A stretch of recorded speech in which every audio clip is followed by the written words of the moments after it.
ವೀಕ್ಷಕರೇ, ಈ ಒಂದು ಕುಂಭ ರಾಶಿಯ ಮಾಸ ಭವಿಷ್ಯ ಹೇಗಿದೆ ಅಂತ ತಿಳ್ಕೊಳ್ಳೋಣ.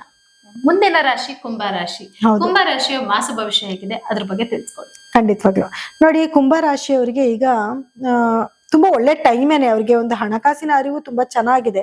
ಆದ್ರೆ ಎಲ್ಲಾ ಗ್ರಹಗಳು ಕೂಡ 12ನೇ ಮನೆಯಲ್ಲಿ ಸಂಚಾರ ಮಾಡ್ತಿರೋದ್ರಿಂದ ಸ್ವಲ್ಪ ಇವ್ರಿಗೆ ಮಾನಸಿಕವಾದ ನೆಮ್ಮದಿ ಸ್ವಲ್ಪ ಕಳ್ಕೊಂತಾರೆ. ಅಂದ್ರೆ ಸ್ಲೀಪ್ ಅಲ್ಲಿ ಡಿಸ್ಟರ್ಬೆನ್ಸ್ ಇರುತ್ತೆ, ಜಾಸ್ತಿ ನಿದ್ದೆ ಚೆನ್ನಾಗಿ ಬರೋದಿಲ್ಲ, ಅಥವಾ ಮಲ್ಕೊಳಕ್ ಹೋದ್ರು ಏನಾದ್ರೂ ಮಧ್ಯದಲ್ಲಿ ಏನಾದ್ರೂ ಆಗಿ ಎಚ್ಚರ ಆಗ್ತಿರೋದು, ಡಿಸ್ಟರ್ಬೆನ್ಸ್ ಆಗುವಂತ ಹಾಗೆ ಆಗತ್ತೆ. ಜೊತೆ ಖರ್ಚು ಜಾಸ್ತಿ, ಅಧಿಕವಾಗಿ ಖರ್ಚು. ಇವ್ರು ಎಷ್ಟು ಸಂಪಾದನೆ ಮಾಡ್ತಿದಾರೋ ಅದಕ್ಕೆ ದುಪ್ಪಟ್ಟು ಇವ್ರಿಗೆ ಖರ್ಚಾಗ್ತಾ ಇರುತ್ತೆ. ಏನ್ ಬೇಕಾದ್ರೂ ಆಗಿರ್ಬೋದು, ಆರೋಗ್ಯ ಸಮಸ್ಯೆ ಅಂತ ಖರ್ಚು ಬರ್ಬೋದು, ಅಥವಾ ಏನಾದ್ರು ಟ್ರಾವೆಲ್ ಮಾಡ್ತೀನಿ ಅಂತ ಖರ್ಚು ಬರ್ಬೋದು. ಯಾವುದೇ ರೀತಿಲಿ ಆದ್ರೂ ಸರಿ ಇವ್ರಿಗೆ ಖರ್ಚು ಅನ್ನೋದು ಕಟ್ಟಿಟ್ಟ ಬುತ್ತಿ ಆಗಿರುತ್ತೆ. 15 ದಿನಗಳ ನಂತರ ಲಗ್ನಕ್ಕೆ ಎಲ್ಲಾ ಗ್ರಹಗಳು ಬರೋದ್ರಿಂದ ಈಗ ಆಲ್ರೆಡಿ 4 ಗ್ರಹಗಳು ಮತ್ತೆ ರಾಹು ಅಲ್ಲೇ ಇದ್ದಾನೆ, 5 ಗ್ರಹಗಳ ಒಂದು ಅಲೈನ್ಮೆಂಟ್ ಆಗತ್ತೆ. ಅದಕ್ಕೆ ಪಂಚಗ್ರಹಿ ಯೋಗ ಅಂತೂ ಬರುತ್ತೆ, ಇಲ್ಲ ಅಂತ ಹೇಳಿಲ್ಲ. ಅದೇ ಟೈಮಲ್ಲಿ ಇವ್ರಿಗೆ ಏನೋ ಪ್ರೆಷರ್, ಸ್ವಲ್ಪ ತಲೆನೋವು ಬರುವಂತದ್ದು, ಅಥವಾ ಇವ್ರಿಗೆ ಸ್ವಲ್ಪ ಹುಷಾರ್ ತಪ್ಪುವಂಥದ್ದು, ಸ್ವಲ್ಪ ಇರಿಟೇಟ್ ಆಗುವಂಥದ್ದು, ಕೋಪ ಜಾಸ್ತಿ ಆಗುವಂಥದ್ದು, ಇದೆಲ್ಲಾನು ಕೂಡ ಆಗುತ್ತೆ. ಹೀಟ್ಗೆ ಸಂಬಂಧಪಟ್ಟಿರುವಂತ ಕೆಲವು ಕಾಯಿಲೆಗಳು ಬರಬಹುದು, ನರಕ್ಕೆ ಸಂಬಂಧಪಟ್ಟಿರುವಂತ ಕೆಲವು ಸಮಸ್ಯೆಗಳು ಬರುವಂತ ಸಾಧ್ಯತೆನೂ ಇರುತ್ತೆ. ಸೊ ಒಳ್ಳೇದು ಆಗ್ತಾ ಇರುತ್ತೆ, ಕೆಟ್ಟದ್ದು ಆಗ್ತಾ ಇರುತ್ತೆ. ಸ್ವಲ್ಪ ಕೇರ್ಫುಲ್ ಆಗಿರ್ಬೇಕು. ಸ್ವಲ್ಪ ಸ್ಟಮಕ್ ಇನ್ಫೆಕ್ಷನ್ ಕೂಡ ಇವ್ರಿಗೆ ಆಗೋ ಚಾನ್ಸಸ್ ಇರುತ್ತೆ. ಇನ್ನ ಶನಿಯ ಒಂದು ಲಗ್ನಾಧಿಪತಿ 2ನೇ ಮನೆಯಲ್ಲಿ ಇರೋದ್ರಿಂದ ಮನಿ ಫ್ಲೋಗೆ ಏನ್ ತೊಂದರೆ ಇರಲ್ಲ, ಹಣದ ಅರಿವು ತುಂಬಾ ಚೆನ್ನಾಗಿರುತ್ತೆ.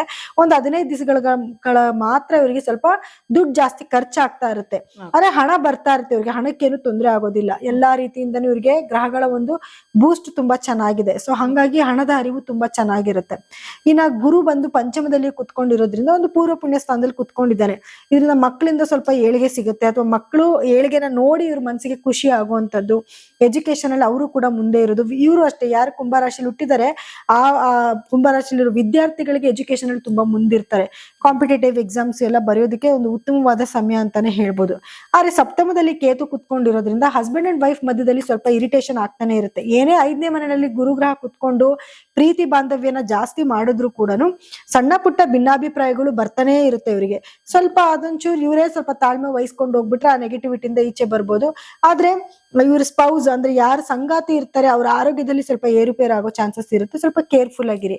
ನೀವೇನಾದ್ರೂ ಏನು ಪಾರ್ಟ್ನರ್ಶಿಪ್ ಬಿಸ್ನೆಸ್ ಏನಾದ್ರು ಮಾಡ್ತಿದ್ದೀರಾ ಅಂತಂದ್ರೆ ಅಲ್ಲೂ ಅಷ್ಟೇ ಸ್ವಲ್ಪ ಇರಿಟೇಟ್, ಸ್ವಲ್ಪ ಕಿತ್ಲಾಡೋದು, ಸ್ವಲ್ಪ ಸರಿ ಹೋಗೋದು, ಅಥವಾ ಏನೋ ಸ್ವಲ್ಪ ಡೌಟ್ಫುಲ್ ಇರೋದು, ಈ ರೀತಿ ನಡೀತಾನೆ ಇರುತ್ತೆ. ಓಕೆ.